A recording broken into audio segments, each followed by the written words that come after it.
Shalom Akim, Shalom Akwathiam. Call Halal Yahweh, Bahashem, Yahweh Shai, Bahashem, Rakak Radash, and double honors to the apostles and the elders of Great Millstone. ABC suspends Jimmy Kimmel late night show indefinitely over his remarks about Charlie Kirk's death. You see, with the most recent events in this situation here, what we're witnessing is an attack on free speech. Even for those of us who are of the hope of the elect, the scriptures tells us in these last days we have to be exceedingly wise. Just roughly paraphrasing, we have to be as wise as serpents and as harmless as doves. All right, our speech has to be gracious and seasoned with salt. Now, I wanted to read this as a quick overview here. Not that any one of us are making millions of dollars per year. However, what I wanted to point out here is that how we can have a job and be gainfully employed one day, making a significant income, and the next day the proverbial rug is pulled from underneath you. All right. Now it tells us this: Jimmy Kimmel's salary and net worth, according to Forbes, Kimmel is ranked 23rd among the highest paid TV hosts in 2025. He, as the report states, he earns approximately $16 million a year. Kimmel's primary income source is his role on the Jimmy Kimmel Live Show, which he has hosted since 2023. Now, if you're not fully privy to the situation, I got a few shorts that I want to tie into this particular lesson, and I hope through the spirit and the power of Yahweh, Bahashem, Yahweh Shai, that this lesson is edifying. Let's get right into it. And of course, you too, I'm utilizing these shorts under the Fair Use Act. Again, fair use. Listen closely. News, we have breaking news. ABC has just announced here that they will be preempting the very well-known show Jimmy Kimmel Live indefinitely. That's confirmed by ABC, and it comes at a very tense time with many of the issues we've been covering tonight. There was a backlash on the right because Jimmy Kimmel, after the Charlie Kirk shooting, made the statement that he viewed, quote, new lows with the MAGA gang desperately trying to characterize this kid who murdered Charlie Kirk as anything other than one of them, and with everything they can to score political points from it, end quote.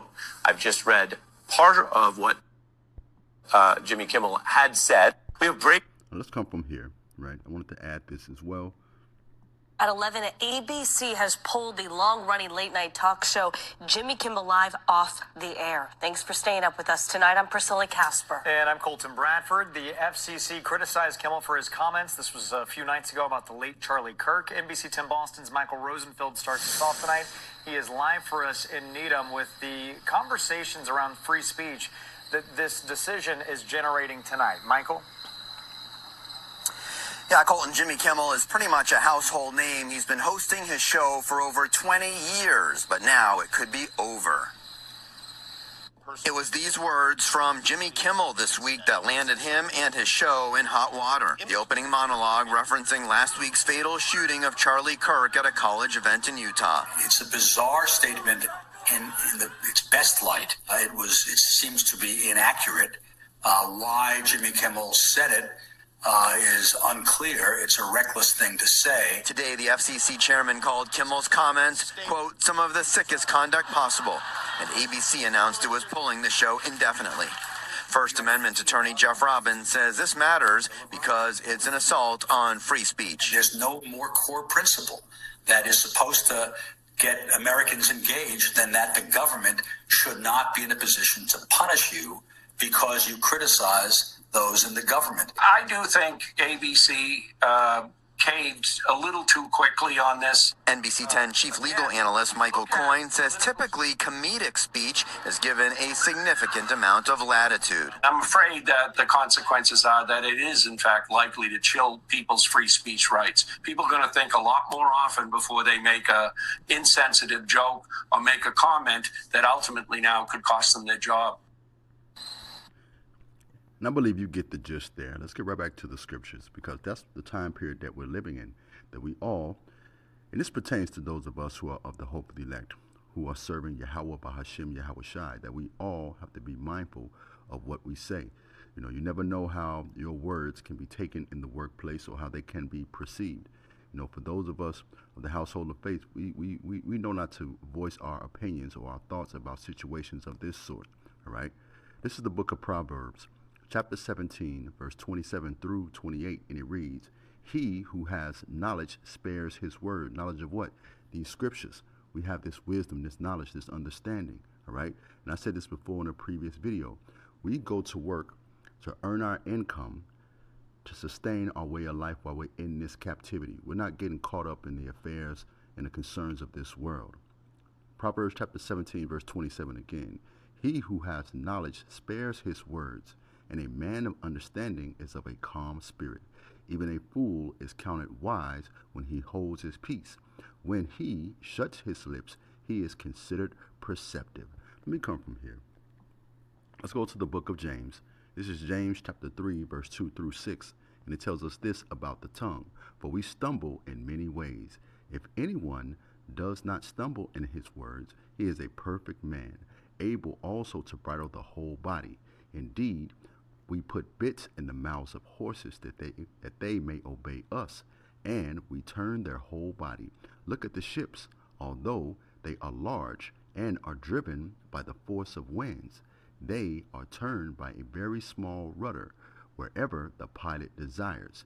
Even so, the tongue is a small member and boasts of great things. See how great a forest a little fire kindles. Pardon me. See how great a forest a little fire kindles. And the tongue is a fire, a world of iniquity. The tongue is so set among the members that it defiles the whole body, and set on fire the course of nature, and it is set on fire by hell. You see, the tongue is very small, but it's very powerful. And you can find yourself in a blazing situation, just like Jimmy Kimmel here, for example. Proverbs chapter 10, verse 19. Sin is not ended by multiplying words, but the prudent hold their tongues. And should we be of that number, that's exactly what we're going to be doing in these last days. Let me read that again in the New Living Translation. Too much talk leads to sin. Be sensible and keep your mouths shut. Man, let's come from here. Let's go to the book of Proverbs, chapter 21, verse 23 through 24. And it reads, Watch your tongue and keep your mouth shut, and you will stay out of troubles. Mockers are proud and haughty. They act with boundless ignorance. And we see this example here. Now, in my humble opinion, what they're going to make Jimmy Kimmel do, they're going to have him issue some sort of apology, right? And they're going to give him his job back. They might give him a slap on the wrist, but that's just my humble opinion. This is the book of Ecclesiasticus, chapter 28, verse 18. And it reads, Many have fallen by the edge of the sword, but not so many as have fallen by the tongue. You see? When I'm at work, when I'm on the plantation and so forth, I'm trying to talk less and less. All right, I'm trying to be very concise with my words, very mindful of what I say. And this is how we all should be conducting ourselves in these last days. Because if not, you're going to find yourself in front of HR trying to explain what you meant by what you said. Let's come from here. Just a few more precepts. This is the book of Colossians chapter 4, verse 6. And it reads, Let your conversation be always full of grace. That conversation not only goes into your words, but it goes into your conduct, your way of life. I'll read it again. Let your conversation always be full of grace, seasoned with salt, so that you may know how to answer everyone. Let's go to the book of Philippians, chapter 2, verse 15, because you have to consider in the previous precept, the Apostle Paul advised us to let our speech be gracious and seasoned with salt. But let's continue. It couples perfectly with Philippians chapter 2, verse 15. So that you may become blameless and pure, children of the Most High, without fault in a warped and crooked generation. Then you will shine among them like stars in the sky. I'm going to read that again in the New Living Translation. So that no one can criticize you. Live clean, innocent lives as children of the Most High, shining like bright lights in the world full of crooked and perverse people. And I hope through the Spirit and the power of Yahweh Bahashem Yahweh Shai that this lesson has been edifying. Shalom.